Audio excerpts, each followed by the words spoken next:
Yo, what up, everybody? I'm Dave Miranda, and this is episode 58 of Just Give Me 5. I hope you guys are doing great, continue to be amazing. We got a really awesome show lined up for you today. But first off, I got to shout out my homegirl Brenda over at House of Smalls. It's a boutique shop right next door to Trill. And she has these amazing brims. This one here is a two-tone brim. I picked up another one from her, and this is pretty much where I'm going to be getting all of my brims from now on. And she's got some awesome stuff. So it's right off of 18th Street in Indian School. Make sure you go over there if you're in the area. Check it out. Shout out to you, Brenda, and continued success. All right.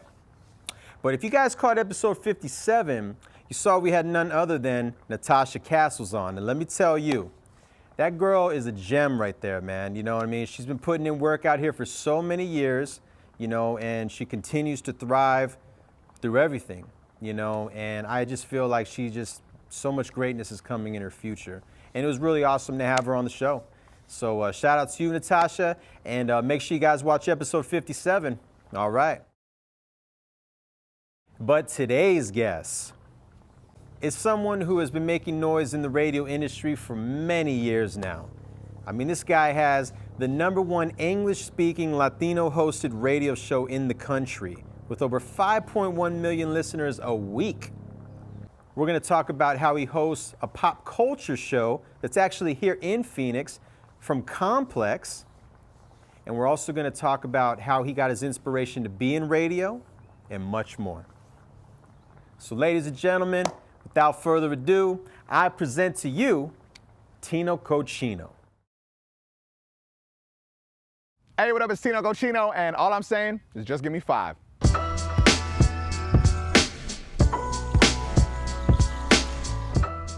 It's so weird. I didn't know I wanted it. Like I was 13. I was getting out of school, and the spot where my grandmother would pick me up from every single day, she wasn't there. There was a radio station in that spot. It was like the new hip hop station, the first hip hop station ever in town.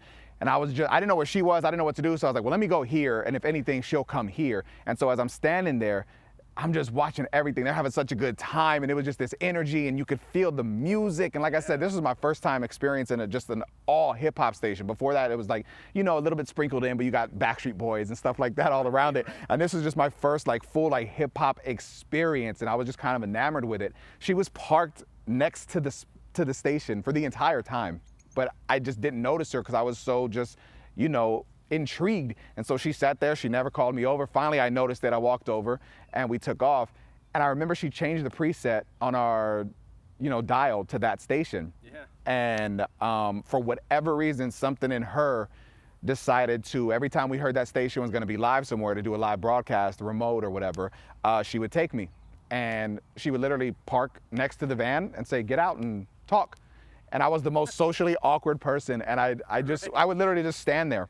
And I'd watch him for 2 hours, and she wouldn't call for me to come to the car. She would just let me stand there. Wow. And so we did that for like 3 months, every weekend. And finally, they're like, you're here all the time. If you're going to be here, you're going to learn to work. So they had me blowing up balloons and folding T-shirts. And it was just like this kind of life I kind of fell into. Yeah. And I've never looked back. I've never had another job in my life.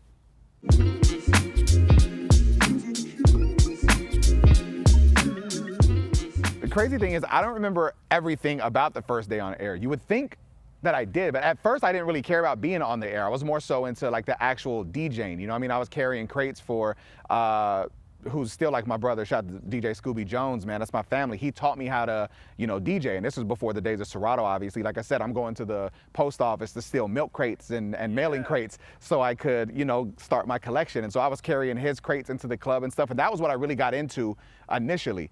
And finally, our program director, you know what I'm saying? He was never a real big fan of us at the time, but the morning show guy, Cruz, who's no longer with us, rest in peace, he was like, look, let's just put you on the radio and let's just see what it is. Yeah. And so I still remember the first song I talked into. That I remember. It was Joe, I Want to Know. Nice. And I remember I planned it so much. Like I knew what it was, and I knew, even on the intro, it starts off, there's like a boom, man. And then it kicks, and then like about 4 seconds in, Joe goes, yeah. Right. And I knew it, so I timed it. I was like, I'm not gonna talk over this. So I timed it perfectly, and I'll never forget that song, because that is the first song I talked over. And from that point, that's when everything shifted. The DJing stuff was fun, but I knew I wanted to talk and have my voice heard. Yeah.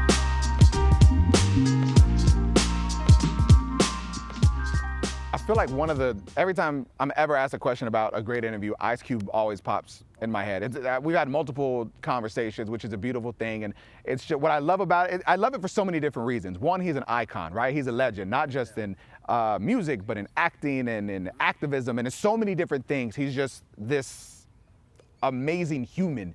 And of all people, you would think someone like that could possibly come off as arrogant because, you meet a lot of artists now that are popping on TikTok or whatever it may be, and they're so arrogant and oh, well, only 4 minutes for the interview and this, that, and the other. And then you have someone like Ice Cube that's just so credited. And we talked for almost an hour the first time we met. And even when it was done, I always feel like the stamp of approval is once we're all done and wrapped up, when the artist is like, yo, that was fun. That didn't feel like an interview. That was a real conversation. And to get that from Cube was amazing. And then, again, we've had multiple conversations. But the cool thing is, he's so intimidating because this is the OG.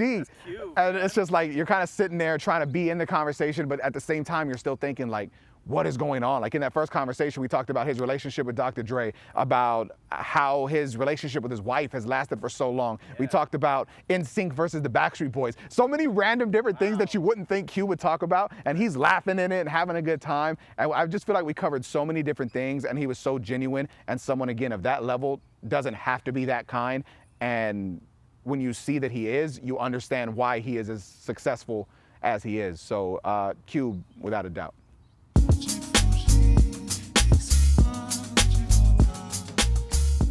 It's such an amazing situation to be in, man. I was having a talk with my agent. I was like, look, man, I love radio, and we're in all these cities now, and this is great, but I really need to find a way to start to, venture out, because I don't want to just be labeled. I mean, everything we brand right now is Tino Cochino Radio, but I definitely want more than that.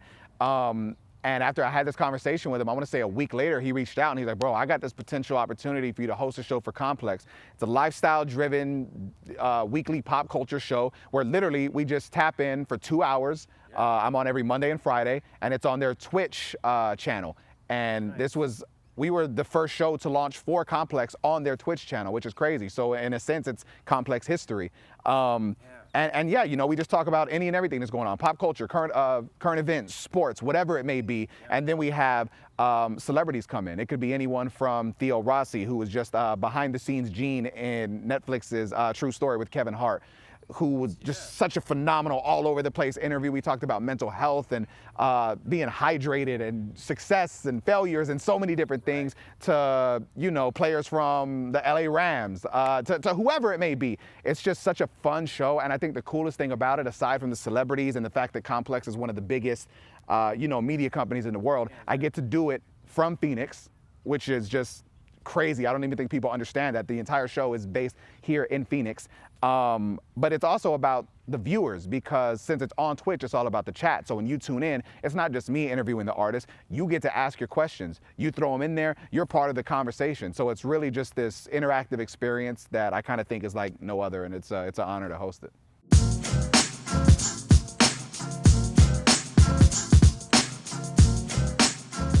What's crazy is to hear you say that. It feels good. 23 weeks ago, I was diagnosed with a mild depression. I was in this really, really dark spot. And, I feel like people outside looking in wouldn't see that, because we got the Complex show. He's always talking to celebrities. He's always DJing in different cities. 5.1 million people listen. And even with all of this surrounding it, I felt so alone. And I started to go to therapy. And it wasn't like suicidal thoughts or anything like that, but it was more so I remember being in the shower and I was just like, if I died today, would anyone care? Even with all of this and people listening or whatever, would anyone really care, or would it just be like someone want to post a picture with me on Instagram to say they met me and then that was it? And so I was like, I feel like these thoughts are unhealthy. I need to talk to somebody. So I found a therapist, and she suggested that I start journaling. And I was like, I'm more of a creative. What if I start a podcast? So I started a mental health podcast to help normalize therapy, and it's called Is Anyone Listening? And I named it that because with 5.1 million people that listen to me, I felt like nobody was there to listen. And within these past, 22, 23 weeks, the response from this podcast has been more than almost anything I've ever seen. And I think because it's just so transparent, and you realize how many other people are going through stuff, especially at a time like now. And so the connection has been so organic and authentic, and I think that's why the radio show works. I know that's why the podcast works. And so to answer your question, it just feels good to hear that, and it just means the world. And I hope that by doing what I'm doing, I can help somebody else know that somebody is listening to them.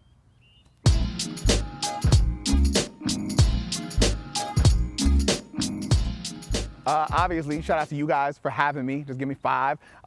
Super dope to be here. I've watched, a ton of the episodes. So, Dave, thank you for even reaching out, man. I appreciate it. Shout out to my team, Tino, Cochino Radio, Matt, Serena, Mikey, Nicasio. Love you guys so much. Shout out to our syndication company for helping us get heard all over the damn country. Shout out to everybody at Team Complex.